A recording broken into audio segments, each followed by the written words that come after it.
What's up, everybody? Miss Montana DeLeon here, and I am here with a video request. Someone asked me to make a video on how to be happy while single. It's very, very, very easy to be happy while you're single.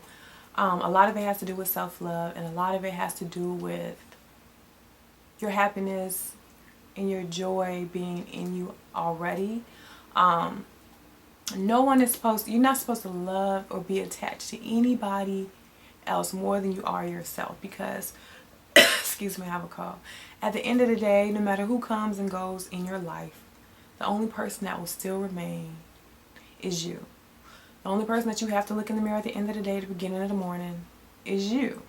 When a relationship begins, before that person came into your life, who was there?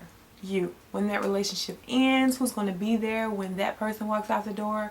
You. So you have to have a very loving, personable, close, tight, joyous relationship with yourself. You have to find everything about yourself that you love so much. In addition to being happy single, you have to have a very eventful life. You have to have family and friends that you love, that adore you, back and forth.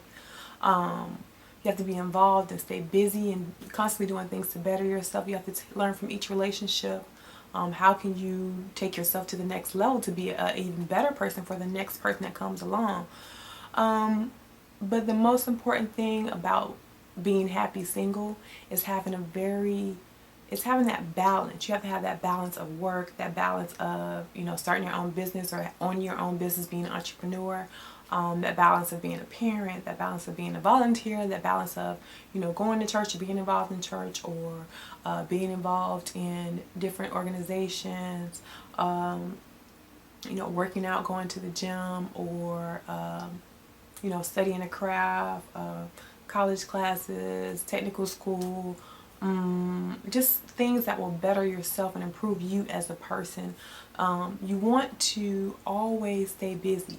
Very, very little downtime. If you're doing downtime, it's going to be love yourself type of downtime, where you're going to the spa, or you're sitting back watching sports, gentlemen. Whatever it is that you can consider a treat to yourself, let that be your downtime, and then get plenty of rest, of course, in between being such a phenomenal person, having such a wonderful, fulfilling life. Other things that make you happy, other things that you love doing aside from being in a relationship. You still want to have all those things going on once you do get in a relationship, because you do want to have that balance. You don't want to be all about this just in case this fails and it's like, oh, what do I do now? What do I do? You want to have that balance when you got so much going on, so if one thing falls, you still got all these other things keeping you going. And I have makeup on the back of my hand, sorry. You still want to have all those other things keeping you going. So you really have little to no time to think about a failed relationship, or a relationship that just didn't end the way you wanted it to end. But definitely, first and foremost, love yourself. Be so engulfed in yourself. Like, happiness is literally a decision. It's a decision. And joy is something that you carry around with you, and it's just something you feel and you decide you just want to have in your life. You can go around and mope and cry about certain situations, but that really never solved anything. The best revenge is happiness, to have a wonderful life. The best revenge is, because if you're bitter about a relationship, you want to cry about it or whatever. Like I said, the best revenge is to be happy. Do not give that person a moment of your downtime, a tear, or anything. You want to be happy. You want to find other things that make you happy besides something that comes from someone else. Because like I said, someone else, if they're in charge of something, they can take it away from you at any point in time. So if they own your happiness, they can take your happiness with them. So you want to be in charge of what makes you happy. You want to always be able to have access to that, and it can't be taken away from you. So keep that in mind. That's how you can be happy single. Everybody know recently that I left my marriage not too long ago. And they were wondering, like, how the hell are you happy, and what's wrong with you, and you supposed to be crying, and you showing no kind of nothing. Because I wasn't happy after a while in the marriage, it was wearing me down mentally, and I was very happy to be able to come out of that marriage and do the things that made me happy again. I was happy before I went into the marriage, and I was supposed to, of course, be happy when I came out of the marriage. My happiness did not come from my husband. It did not come from him. It wasn't, it wasn't created by him.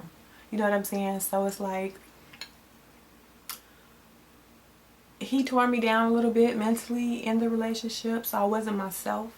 But when I came out of the relationship and I was free from that negative energy, that negative space, I was happy again. I found my happiness again, the same happiness that I had before I went into the marriage. Okay, I mean, that's just how it is. It's not supposed to be a pity party. I mean, life has its disappointments, but a marriage ain't everything. It's not everything. Okay, I'd be disappointed if I invested $2 million that I worked so hard to the bone into a business and it failed. I lost my money. I'd be upset about that. But as far as something like a failed marriage or a marriage that just went left, yeah, no need to cry about it. It was a life learning experience. You know, I had the pleasure of having a couple of good years of knowing him and everything else. But life goes on. When I left that marriage, I was able to do everything that I needed to be doing to keep me happy again. I surrounded myself and I kept myself surrounded by the people who had always been there for me before and after the marriage. That kept me happy, that were good friends to me, a good family, and doing the things that, you know, continuing to do the things that I was interested in and start doing more and improving myself more. And it was time to be happy. It was time to be happy. Life is about being happy. Life is not about making a marriage work. Life is about being happy. Life is not about anything else but being happy, doing what makes you happy. So focus on finding your happiness and don't let it be tied to a person, place, or thing. Let happiness be tied to a goal that you set for yourself. And work every day towards that. Stay busy working towards that. And once you reach your goal, make a new goal. Improve yourself. Never reach a plateau. Always set new goals for yourself to keep yourself busy. Try to make this short and sweet because I have to go to bed. I'll take me some NyQuil and be out of there. The hair information and the makeup information will be down below once I get the makeup thing, everything recorded. I'll talk to y'all later. Love some.